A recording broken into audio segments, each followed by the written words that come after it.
আপনি আসলে জানেনই না এই অ্যান্ট্রাজল ড্রপটাই হচ্ছে আপনার রিকারেন্ট নাক বন্ধ হওয়ার এক অন্যতম কারণ। কথাটা শুনে অবাক মনে হলেও এটাই বাস্তব।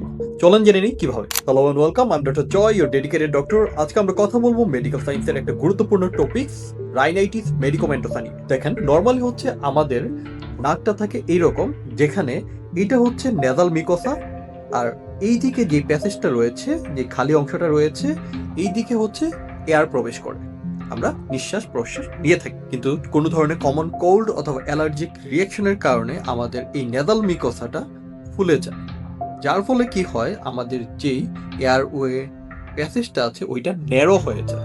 অর্থাৎ এই দিক দিয়ে আগের মতো বাতাস নিতে পারে না, যেটাকে আমরা সাধারণত বাংলা ভাষায় বলে থাকি নাক বন্ধ হয়ে গিয়েছে। ঠিক আছে, আপনার নাক বন্ধ হয়ে গিয়েছে। তো ঠিক তখন আমরা কি করি, আমরা যে কোনো জায়গা থেকে একটা অ্যান্ট্রাজল ড্রপ জোগাড় করি। অ্যান্ট্রাজল ড্রপটা আমাদের নাকের মধ্যে দেই। আপনি যখনই হচ্ছে এই ড্রপটা আপনার নাকের মধ্যে দিলেন, এইটা গিয়ে আপনার এই নেজাল মিকোসার মধ্যে কিছু ভেসেল আছে, ব্লাড ভেসেল আছে। হ্যাঁ, এই যে এরকম ব্লাড ভেসেল আছে, এই ব্লাড ভেসেলের মধ্যে কিছু রিসেপ্টর আছে, আলফা রিসেপ্টর, যেগুলোকে আমরা বলে থাকি আলফা 1 রিসেপ্টর, নেজাল মিকোসাতে থাকে। এই রিসেপ্টরের উপর কাজ করে। এই রিসেপ্টরগুলোকে কি করে, সে হচ্ছে এই রিসেপ্টরগুলোকে স্টিমুলেট করা শুরু করে। যখন হচ্ছে এই ড্রপটাকে রিসেপ্টরটাকে স্টিমুলেট করবে, তখন এই রিসেপ্টরটা ব্লাড ভেসেলগুলোকে, এই যে রক্তনালীগুলো আছে আমাদের এই নেজাল মিকোসার মধ্যে, সেগুলোকে কি করে, সংকুচিত করে। যার ফলে আমাদের নেজাল মিউকোসা যেটা আছে আবার আগের জায়গায় চলে আসে, অর্থাৎ সে আবার নর্মাল হওয়া শুরু করে। ঠিক আছে, ওইটা ইউজ করে কিছু সময়ের মধ্যেই।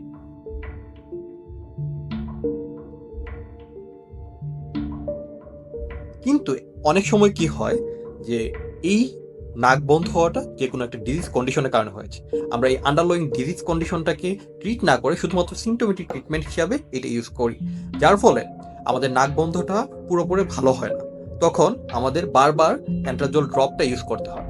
একবার আপনার কাজ করতেছে না, আপনি সাধারণত হচ্ছে 2 থেকে 3 বার ইউজ করেন, তখন হচ্ছে আপনি রিকারেন্টলি ইউজ করা শুরু করেন একটু পর পর। অর্থাৎ আগে হচ্ছে 2 বার দিলে কাজ হতো, এখন 2 বারে কাজ হচ্ছে না, তখন হচ্ছে আপনি 3 বার দিচ্ছেন, 4 বার দিচ্ছেন, 2 ফোঁটা দিচ্ছেন, 2 ফোঁটার জায়গায় হচ্ছে 4 ফোঁটা, 5 ফোঁটা, 6 ফোঁটা এরকম করে দিচ্ছেন।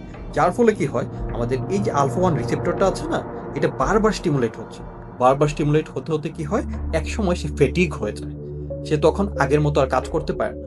তখন তার এক এক ড্রপের পরিবর্তে তার 2 ড্রপ লাগে, 2 ড্রপের পরিবর্তে 3 ড্রপ লাগে। কিন্তু একসময় আপনার বিরক্তি চলে আসে, আপনি ইউজ করতে করতে মানে রেপিডলি এভাবে আর ইউজ করতে পারেন না। তখন আপনি এটাকে বন্ধ করে দেন। আপনি যখনই এটাকে বন্ধ করে দেন, তখনই আসল বিপত্তিটা ঘটে। এখন তো আমাদের আলফা 1 রিসেপ্টর অভ্যস্ত হয়ে গিয়েছিল আপনার এই ড্রপ পেয়ে পেয়ে স্টিমুলেট হওয়ার কারণে। যখন আপনি এটা বন্ধ করে দিয়েছেন, সে হচ্ছে আর আগের মতো স্টিমুলেট হতে পারছে না। যখন সে স্টিমুলেট হতে পারছে না, তখন সে ব্লাড ভেসেলকে সংকুচিত করতে পারতেছে না। ব্লাড ভেসেল সংকুচিত হচ্ছে না, এখানে সিম্প্যাথেটিক অ্যাক্টিভিটি যেটা আছে সেটা কাজ করতে পারতেছে না, ফলে প্যারাসিম্প্যাথেটিক অ্যাক্টিভিটি কাজ করা শুরু করেছে। যার ফলে আমাদের নেজাল মিকোসাটা যেটা নরমালের থেকে আরো ভয়ানক অবস্থায় চলে যায়। অর্থাৎ আগে যেরকম ফোলা ছিল প্রথম অবস্থায় আপনি যখন শুরু করেছিলেন, তার থেকেও আপনার বেশি ফুলে যায়। তখন আপনার এই যে নেজাল প্যাসেজটা আরো বেশি ব্লক হয়ে যায়, যার ফলে এয়ার এইদিকে আর প্রবেশই করতে পারে না। অর্থাৎ প্রথম অবস্থার থেকে কন্ডিশনটা আরো বেশি ওরসেনিং হয়ে গেল, আর অনেক বেশি ভয়ানক হয়ে গেল। যেই কন্ডিশনটাকে আমরা সাধারণত বলতেছি রেড রাইনাইটিস মেডিকোমেন্টোসা। তো এইটার মেইন কারণটা কি ছিল, এই নাক বন্ধ হওয়ার এই অ্যান্ট্রাজল ড্রপ, যেটা হচ্ছে আপনি নির্দিষ্ট নিয়ম অনুযায়ী ব্যবহার না করে, নির্দেশ না মেনে ইউজ করেছেন। এইরকম কন্ডিশন যাতে না হয়, সেক্ষেত্রে আপনি অবশ্যই আপনার ডাক্তারের পরামর্শ অনুযায়ী অ্যান্ট্রাজল ড্রপটা ইউজ করবেন, এবং বেশি দিন ইউজ করা যাবে না। আপনি 3 থেকে 5 দিন ইউজ করবেন, তারপরে যদি না কমে, সেক্ষেত্রে আপনার দেখতে হবে যে কোনো ধরনের ডিজিজের কারণে আপনার এই নাক বন্ধ হওয়াটা, নাকটা বন্ধ হচ্ছে কিনা। তখন আপনি আপনার ডাক্তারের সাথে কথা বলবেন। আর তাছাড়া যাদের অলরেডি এই কন্ডিশনটা ডেভেলপ করে গিয়েছে, তারা আপনার ডাক্তারের পরামর্শ নিয়ে উপযুক্ত ঔষধ সেবন করবেন। আশা করি আপনি ভালো হয়ে যাবেন। ধন্যবাদ।